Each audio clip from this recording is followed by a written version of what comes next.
Story came from an Australian friend who lived in Brunei around when she was in 16 or 17. Be only child. One night, friend hears a woman laughing. It's coming from a forest behind the house. Laughing sounds pretty far, but whoever's laughing keeps on going.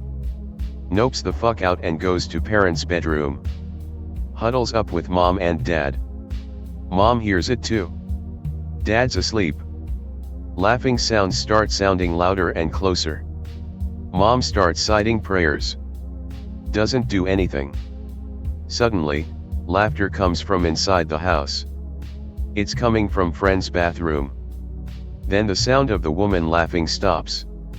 They can't sleep, but eventually does. Dad sleeps through the whole thing. Next morning, friend wakes up, goes to her bathroom, finds strands of long black hair on the drain pipes. Mom has short hair. Friend has short hair. She screamed. So what my friend and her mom encountered was a Kuntilanak/Matianak/Pontianak, different names for a female ghost in Indo/Malay/Brunei folklore. Common in the folklore of these three countries is that when the sound of her laughing is far away, that means she, the ghost, is nearby, and if the laughing sounds near, that means she's far away. Reference for the sound of laughter. Link to youtube.com of what the laughter sounds. Continuing. I have a shit ton of ghost stories from home, but these ones are from a night manager at a high-end resort in Ubud, Bali, when I did a 3-month hotel management graduate program and spent one night shift with the night manager to get to know business operations on the resort between the hours of 10 p.m. to 6 a.m. Story 1, The Belgian Guest. Around 3 a.m., dead silence. Suddenly sees a person running to the front desk. It's one of the guests, a guy from Belgium. He looks scared and out of breath. Tells night manager he saw a woman's head floating with entrails while smoking behind his bungalow. Too afraid to go back to his bungalow. The guest hangs out at the reception lounge area until the sun came up. Guest goes back to his room accompanied by one of the concierge staff, packed his bags and checks out of the property immediately. Story 2, The Old Man. It's 2 a.m. Front desk gets a call. Hello, front desk. Yes, there seems to be a little old man who got lost and he's just there, smoking at the back porch. My husband tried talking to him but we don't speak Balinese so we couldn't ask him to leave. Night manager gets security personnel to go, he also went. Knocks on door. Wife answers the door. Husband comes from around the bungalow to show the night manager and security where the old man is. Old man isn't there. There's a lingering smell of clove cigarettes. Husband doesn't smoke. They searched the area. Nothing. I got one for ya. Used to think this was a cool secret when I was a kid, now it fucks me up just thinking about it.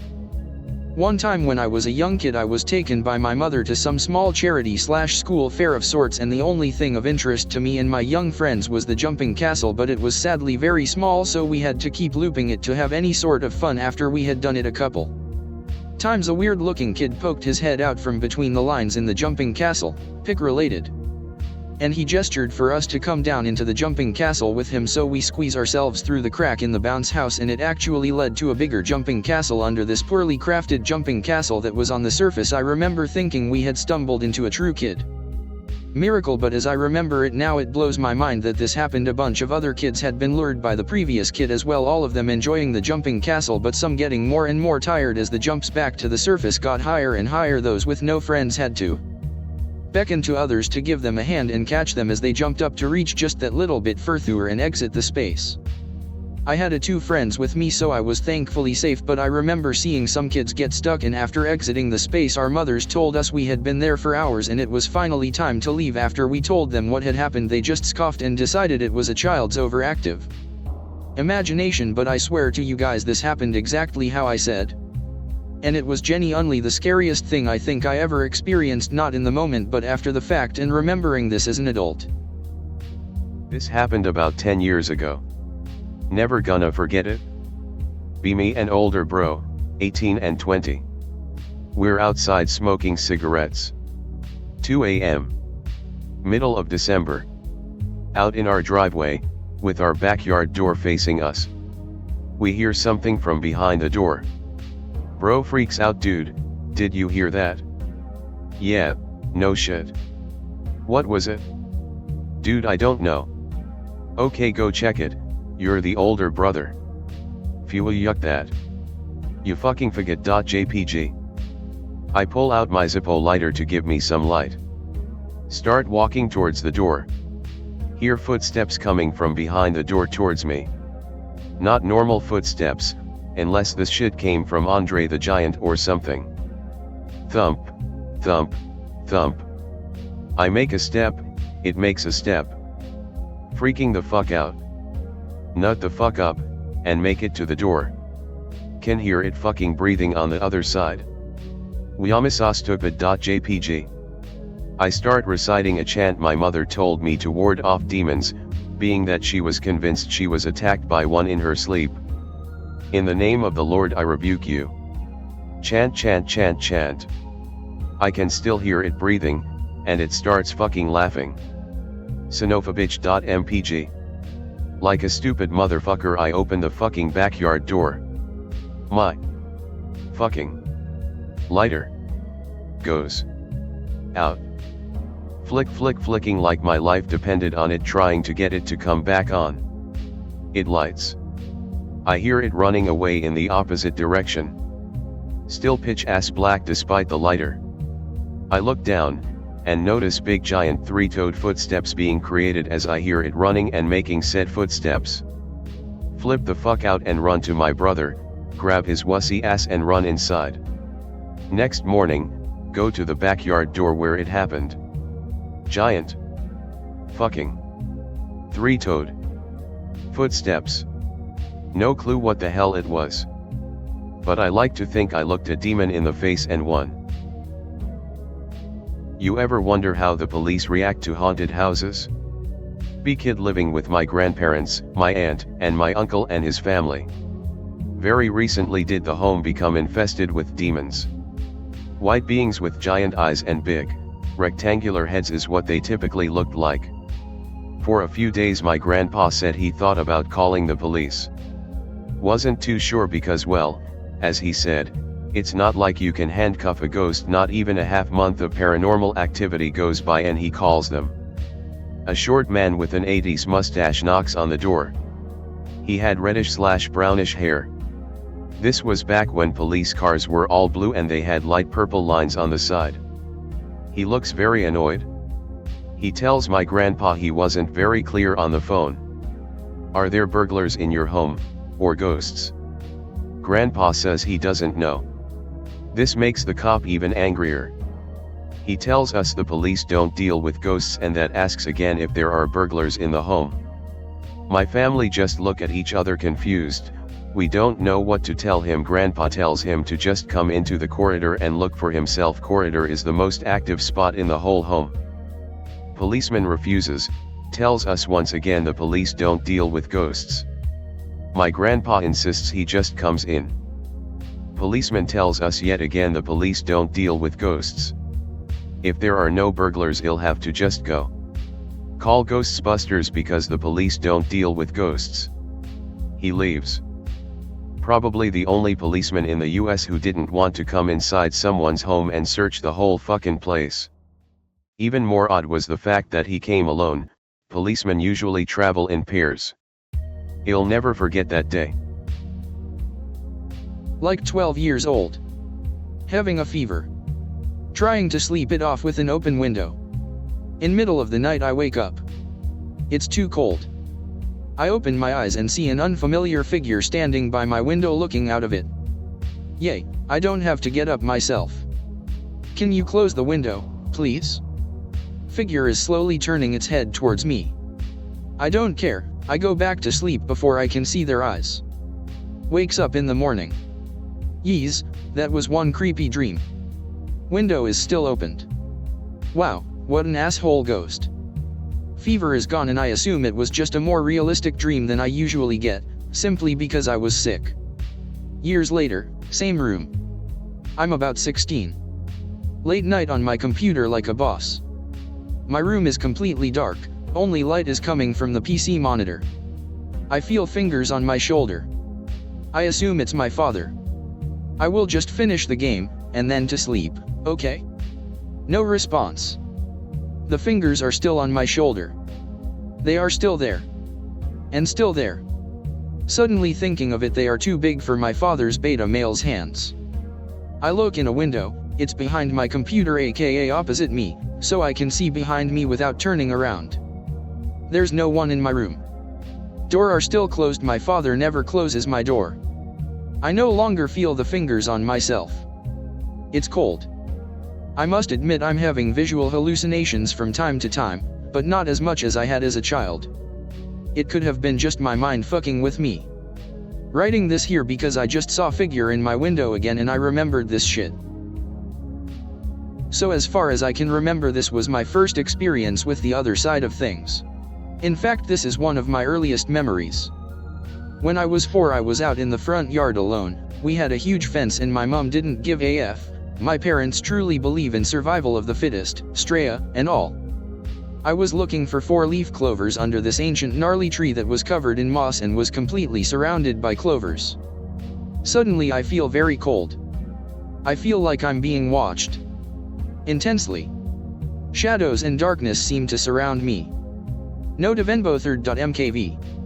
I was a fucking weird kid. My parents tell me lots of stories of me doing super strange stuff. Then I get this impulse to turn around. I feel magnetized to whatever is behind me. Cloaked figure surrounded by miasmic darkness, flowing robes made of liquid shadow. Very tall, like up to the eaves of the house. There is a giant crazy looking scythe floating next to it, not like any other I've seen before, art or not. Its hood protrudes out over the head really far but doesn't obscure the facial area. Magnetic, hypnotizing, blackest of beyond black holes for a face. I get the sense it is contemplating me, kind of like checking me over for some quality. I get the sense I have passed a life or death test. The cloaked figure turns and kind of glides down the side of the house out of view. Waitevs_m90.dat. I go inside because the sun has departed. The next day I find our cat Blossom dead down the side of the house that cunt glided off to. Dumb bitch would fight anyone, apparently even the D-man himself, lol. But yeah, I've met that guy a few times. I hesitate to call him Death, it just doesn't really feel right. I feel like he deserves a way cooler title than that. Have friends over. Tell them to sleep over.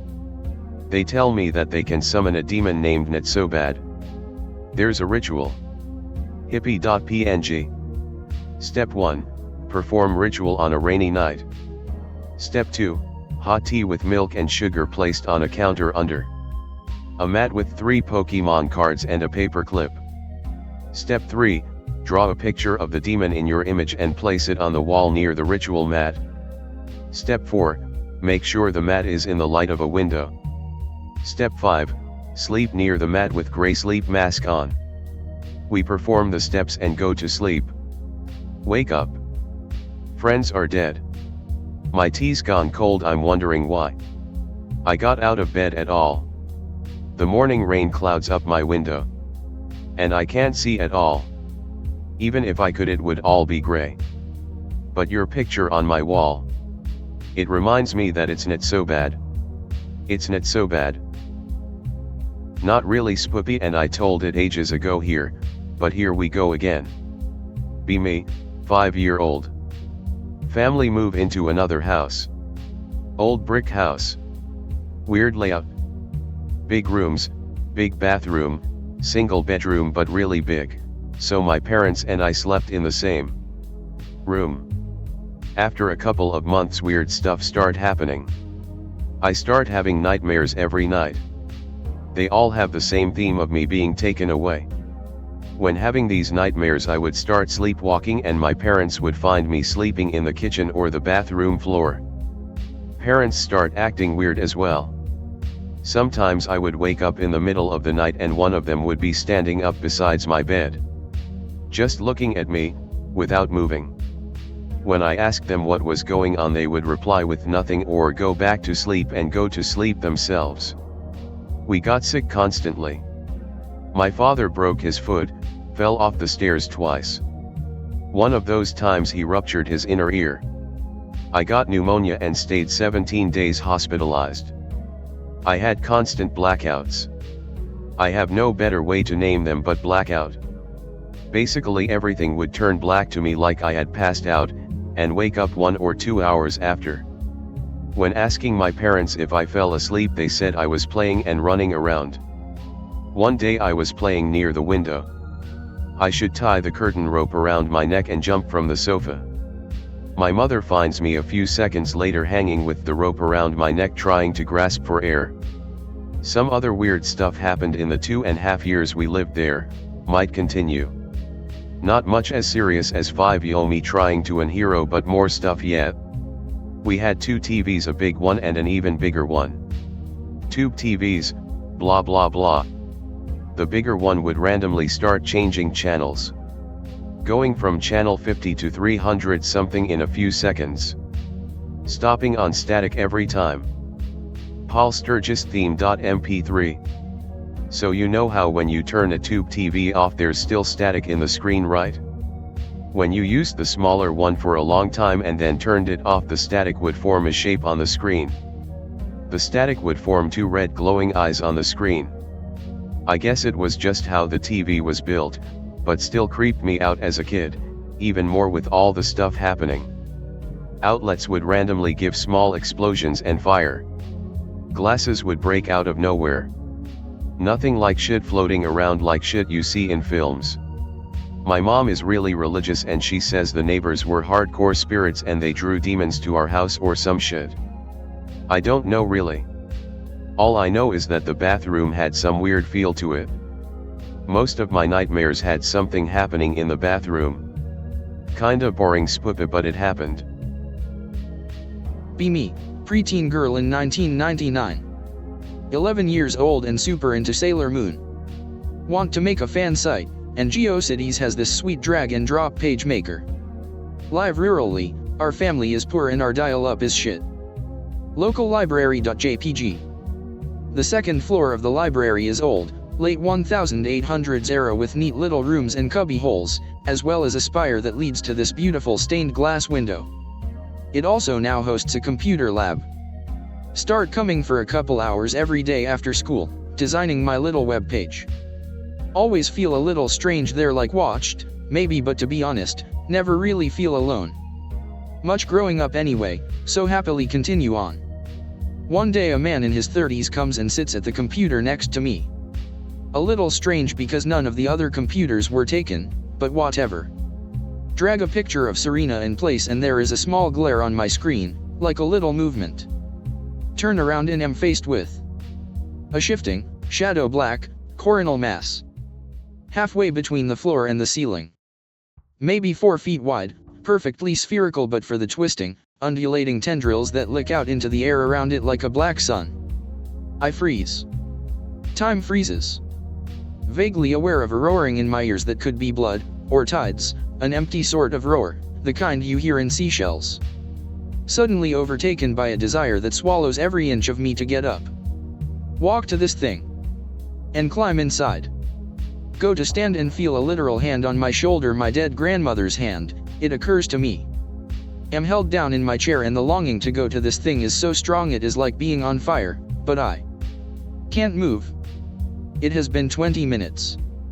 It has been 7 hours. It has always been this way. Actually it has been maybe 3 seconds, and the thing sucks into a point of light in the center of itself and disappears, as if yanked into a wormhole in its own belly. Blink. Turn back around. Start fucking with Serena pictures again, because what else do you do? The man next to me leans over. He looks sick. Trembling voice. Did you see that? Nod, staring at my own screen. He gets up and leaves, never see him again. Soon after they tear down the upper floor of the library and remodel it into something modern. 18 years later, still no idea what happened, but can feel it as if it were this moment. That longing is still with me. Sleeping on downstairs couch, home from the uni for the weekend. Only parents, who sleep upstairs, and I at the house. Wake up in an annoyed mood. Lean up thinking someone was trying to prank me. Look at the foot of couch. See tall skinny shadow figure. My mind is racing. It raises its hand, then waves it slowly side to side. When it did that I could no longer move. Another tall thing comes from my kitchen and stands behind the other one. Head fills up with whispers. Woke up that morning. Usually I wake up a bunch at night. I asked my mother about it when I was about to head back out to college. She says my father told her something like that happened too. Father's story: you can see the top step from the other side of the hallway which leads to my parents' room. My father wants his side of the bed right there so he can see whoever is in the hallway at night. He used to get robbed a bunch as a child. He wakes up. Hears wooden stairs creaking. Assumes it's me and my GF. Keeps looking at the steps to see if we are coming upstairs. Big no-no. Stairs stop creaking. Still watching. Says a black figure peeks its head from around the corner. Starts to wave at him. He becomes enraged, but realized he couldn't move. Says that never happened before, and now sleeps with the door shut. Pussy. Could move, then it waved, then I was paralyzed. Wasn't like any other sleep paralysis I would get. Be me. Usual weeknight. 1 a.m. in the morning, bout to go to sleep. Hear tapping on window. Bro is closest to the window on the couch. He suddenly yells, "There's a crazy person in robes outside." What the fuck? JPEG. Instincts tell me to grab my 9. Yell at bro to open the side door and see who this fuckhead is. On the staircase, pointing my 9 at the side door. Just as the door opens, chamber around. Oh shit. JPEG, I am about to drop some crazy fuck at my side door. Bro yells, "It's our neighbor Anon."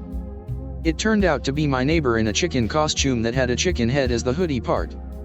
I was so shaken because I honestly thought I may have had to kill some crazy fuck. Why in the fuck my neighbor thought to come over in a chicken suit at 1 a.m. is beyond me. Also scared the neighbor because they heard the gun chamber around.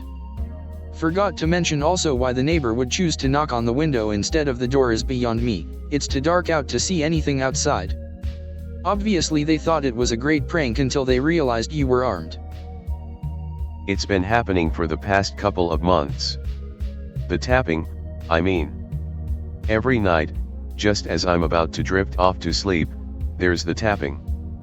At the front door of my house, there's a small little glass window. You know, the kinds that don't serve any purpose because you can't actually see through them. It's one of those. Every night there's 3 or 4 taps at that window. The first night it happened I played it off as nothing. The second night I checked. Nothing was behind the window. The third night I opened the door and no one was there. Only 2 bare footprints which disappeared the next day. The fourth night I called the police and they found nothing but the pair of footprints right outside my door. The first week turned into the second and I started getting scared. I bought a gun, I bought locks, a guard dog, and I had already gotten started on a fence in my front yard. But the tapping continued despite my security. Eventually I stopped even responding. Nothing was there but a pair of footprints, right? All it does is tap, right? Nothing more, right? So I got used to it. It became a routine thing. Go to my room, lay on the bed, tap, tap, tap, go to sleep. Then things began to get worrying. I would wake up and the locks lining the side of the front door would all be opened. My pistol mysteriously disappeared without a trace. The dog ran away. The fence was just gone.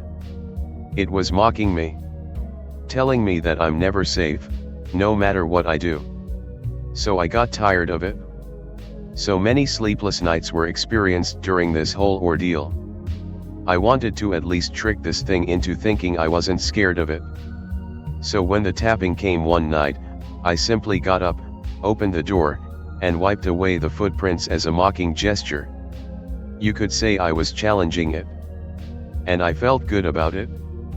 I felt like I'd finally defeated the thing. I felt safe from it. It was over, right? Right? Then the next night came and the tapping came with it. I was seething with anger. I was more irritated by its persistence than I was afraid of the possible threat. But then my blood turned cold when I heard it. The sound of the front door opening. Oh no, sorry, bye.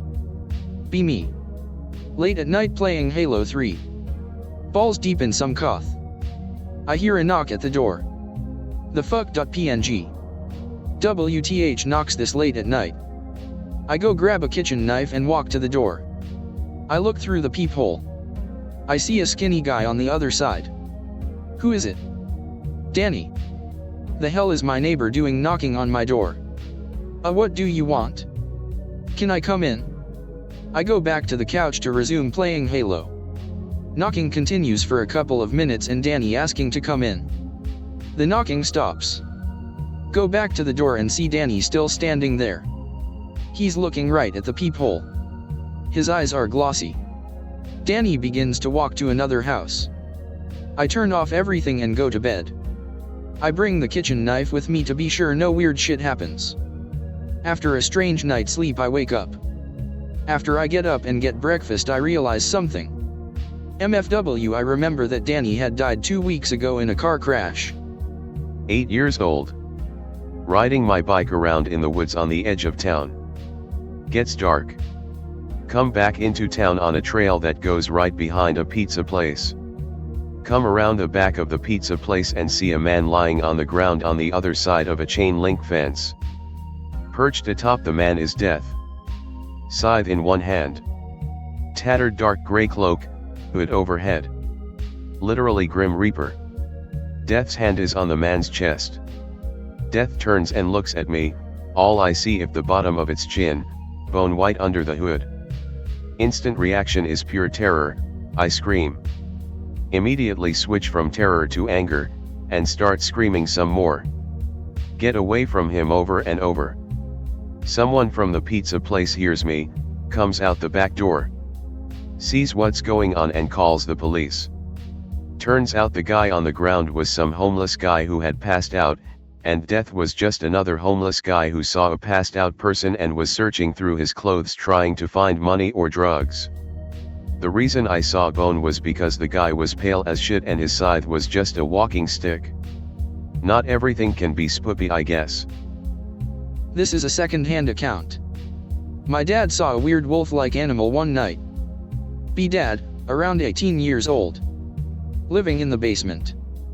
The windows look out above ground. Early dusk. Dad's home alone watching the news channel and sees that a huge storm moving in his direction. He walks over to the windows to check it out. Staring right back at him is a bizarre animal. I'm gonna try to describe this creature the way my dad did.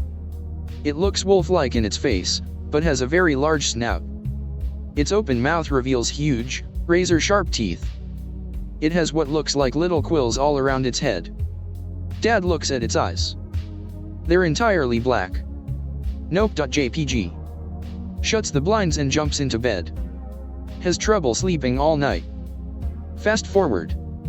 The next morning Dad checks the area outside his window. There's dead, discolored grass right where the animal was standing. This grass leads into the woods next to his house. Dad follows it.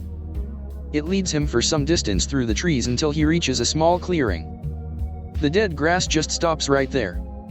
My dad's been dead for a couple of years now, or else I'd ask him for more details. He said that over the years the grass returned to normal.